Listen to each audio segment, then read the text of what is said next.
मैंने कोई पक्ष नहीं लिया है। सवाल रखा है कि आप इसको देखिए और आप खुद सोचिए कि वो वीर थे, उनका बलिदान वर्थ इट था या कि नहीं। बहुत बड़ी हमारी एक स्वतंत्रता संग्राम की कहानी रही है जिसमें एक पक्ष को बिल्कुल मिटा दिया गया है इतिहास से। It's about time he got his due. तो आप समझ सकते हैं कि वो अंग्रेज उनको कितना डेंजरस मानते थे। उनकी पूरी जिंदगी 53 साल की जिंदगी जो पूरी इनकैप्सुलेट करने की कोशिश की है, तो उनकी तरफ से जब अवार्ड मिलता है तो वैलिडेशन है।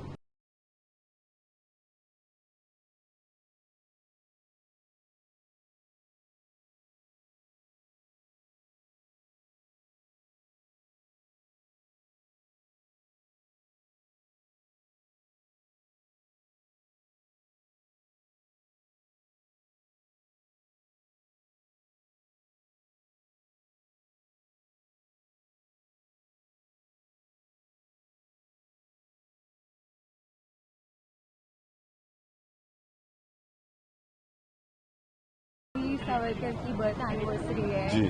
आज आप सेलुलर जेल विजिट कर रहे हैं और कल आपको अवार्ड भी मिला है जी। कितना ऑनर्ड फील करते हैं आप? देखिए सावरकर जी का जो पूरी उनकी कहानी है उसका अध्ययन करने के बाद जो मैंने उनकी ज़िंदगी जीने की और पर्दे पे दर्शाने की कोशिश की है, उसके अंदर मेरी इन्वॉल्वमेंट इसमें बहुत हो गई है। और जब वो लोग जो कि स्वतंत्र वीर सावरकर जी को जानते थे, उनकी फैमिली और जो उनसे जिनकी जैसे मंगेशकर फैमिली हुई, जो उनको असली में जानते थे और जो उनकी एसेंस समझते हैं, उनके बारे में जानते हैं, उनसे जब एक पैट ऑन द बैक मिलता है कि आपने बहुत अच्छी तरह से दर्शाया, बहुत सच्चाई से दर्शाया और बहुत दम से दर्शाया, तो बहुत अच्छा लगता है। बिकॉज वो वैलिडेशन बहुत ही कम लोगों को मिलती है। अक्सर आप जब बायोपिक्स वगैरह बनाते हैं तो उनके जो निजी लोग होते हैं वो बोलते हैं कि अरे आपने ये नहीं दिखाया, वो नहीं दिखाया। पर मैंने 3 घंटे में उनकी पूरी जिंदगी, 53 साल की जिंदगी जो पूरी इनकैप्सुलेट करने की कोशिश की है, तो उनकी तरफ से जब अवार्ड मिलता है तो वैलिडेशन है। और ये यहाँ पे आज हम सेलुलर जेल में आए हैं जहाँ पे विनायक जी को 50 साल की उम्र कैद हुई थी, 2 उम्र कैद मिली थी। वो अकेले ही एक ऐसे कैदी थे या कॉन्विक्ट थे जिनको ऐसे अंग्रेज़ों ने दिया।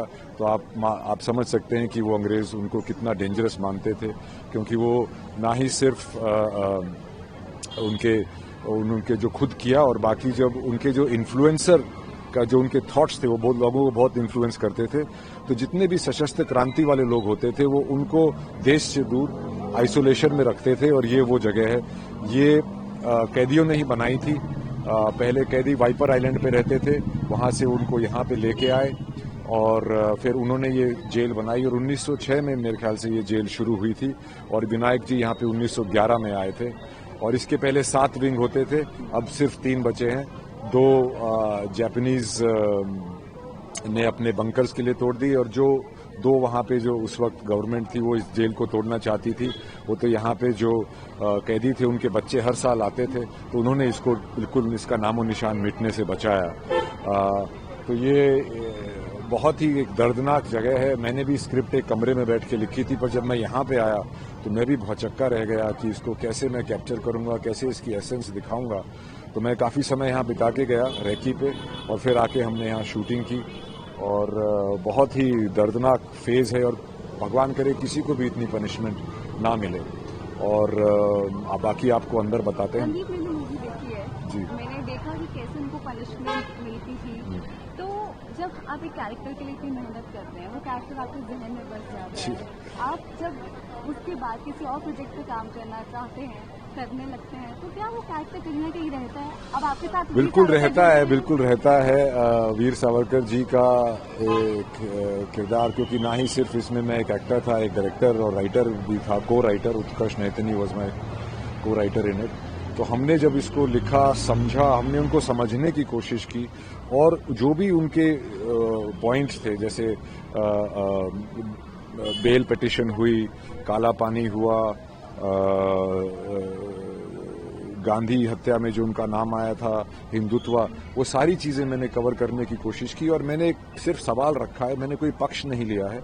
सवाल रखा है कि आप इसको देखिए और आप खुद सोचिए कि वो वीर थे, उनका बलिदान वर्थ इट था या कि नहीं।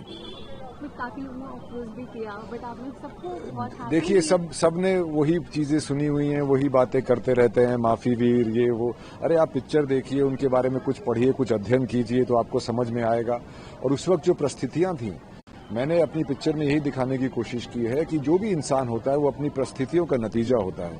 तो उनकी जो परिस्थितियां थीं, कैसे उनकी तरफ उनको एक हिंदुत्व का एक तरफ बढ़े, कैसे उनके ख्यालात बदलते गए, क्योंकि 1910 तक उनके ख्यालात कुछ और थे। यहाँ पे जब उन्होंने आए तो उन्होंने अपना साम दाम दंड भेद की नीति बदली, और उसके बाद वो फिर एक अखंड भारत की तरफ जो उन्होंने उनकी पैरवी थी, जो उनको अलग उनको बोला जाता है कि टू नेशन थ्योरी उन्होंने दी थी, उन्होंने नहीं दी थी, वो सैयद अहमद खान साहब ने दी थी 1880s में।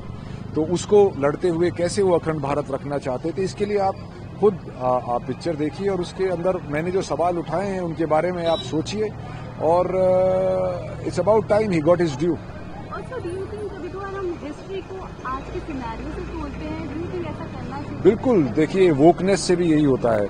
जो पहले आप जोक कर सकते थे वो आज आप कर नहीं सकते हैं। तो जमाना बदलता रहता है, और किसी भी हस्ती को उसकी आज की परिस्थिति से नहीं देखा जा सकता। उस वक्त जो परिस्थितियां थी उसमें उनका क्या रिएक्शन था और उनका क्या काम था। बहुत बड़ी हमारी एक स्वतंत्रता संग्राम की कहानी रही है, जिसमें एक पक्ष को बिल्कुल मिटा दिया गया है इतिहास से। तो वही मेरा इसमें एक कोशिश थी। एक लास्ट क्वेश्चन, जब हम आपके साथ जेल में चले अंदर और देखे, आज के टाइम पे एक एक्टर होना बहुत बड़ी बात है, क्योंकि काफी डिफरेंट प्रोजेक्ट, बट एक डिफिकल्ट जॉब भी है, सोशल मीडिया है, उसकी आलोचना की जाती है, how do deal with that? देखिए, मैंने अपनी पिक्चर जो मुझे रिसर्च में मेरे को सच्चाई दिखी, मैंने उसको दिखाने की कोशिश की, क्योंकि आप 3 घंटे में पूरी जिंदगी नहीं बता सकते हैं, तो उसके अंदर कुछ क्रिएटिव लिबर्टीज आपको लेनी पड़ी। पर मैंने बहुत ही फैक्चुअल रिसर्च करके ये बनाई है। अब लोगों को अगर वो सुनना ही नहीं है और आंख मूंद के उसको नकारना ही है, तो उसका मैं कुछ नहीं कर सकता।